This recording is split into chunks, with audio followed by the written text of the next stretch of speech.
devient inquiétant, éliminez-les. Hein? On a reçu des ordres, tirez sur eux.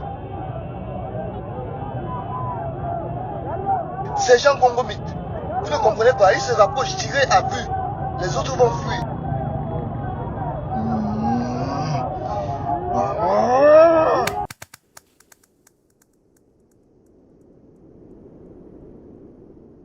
Ok, je suis où? Nous sommes dans ta tête. Hey, c'est qui? C'est moi? En effet, je suis ta conscience. Je peux savoir ce que tu t'apprêtais à faire? Gars, c'était un ordre. Un ordre, c'est une chose, mais une mauvaise décision, c'est autre chose. Et sache qu'une mauvaise décision peut te hanter toute ta vie. Eh, tant pis. Moi, je protège mon travail et mes intérêts de service. Si on me radie, je vais nourrir mes enfants avec quoi?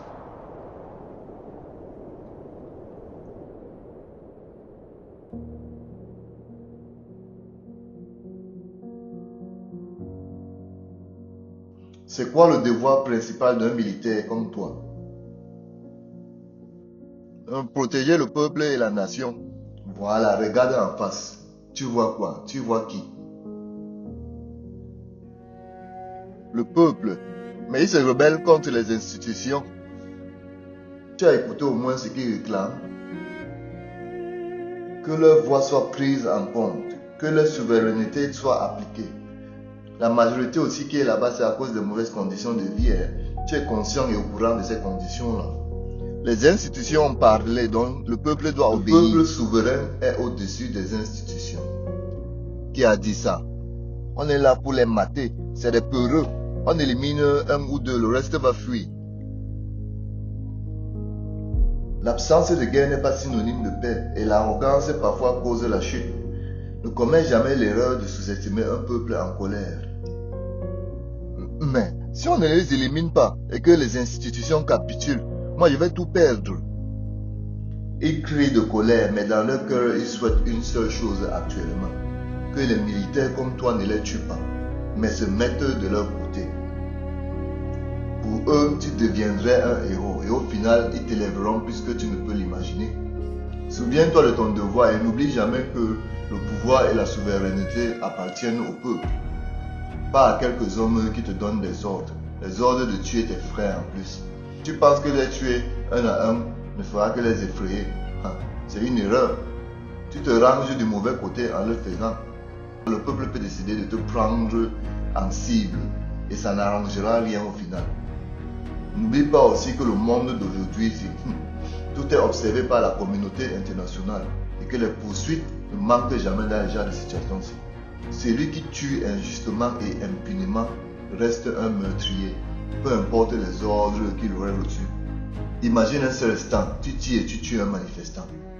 Pour ton supérieur, oui, tu auras fait un bon travail. Pour toi, tu auras obéi aux ordres. Mais pour ta conscience, tu auras tué un compatriote en colère.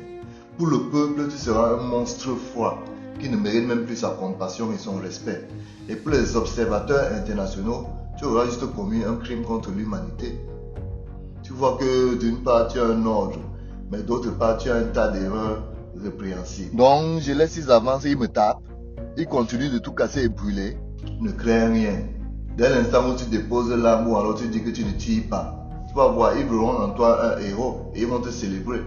À un moment dans la vie, on doit accepter la réalité, qui est que le peuple est souverain.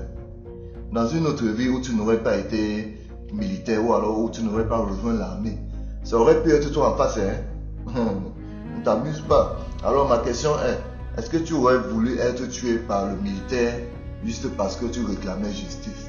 Il arrive toujours un jour où le peuple pourrait décider de se révolter. Et ce n'est pas en les tuant ou en retardant la révolution qu'elle n'aura plus lieu. Alors donc, il faut savoir se placer du bon côté de l'histoire. Ceci n'est pas un jeu, parce que certains croient que c'est le jeu, où ils se croient forts et tout permis en comptant sur les relations. Donc, bienvenue dans la réalité d'une révolution. Ma question maintenant c'est, de quel côté est-ce que tu vas te positionner?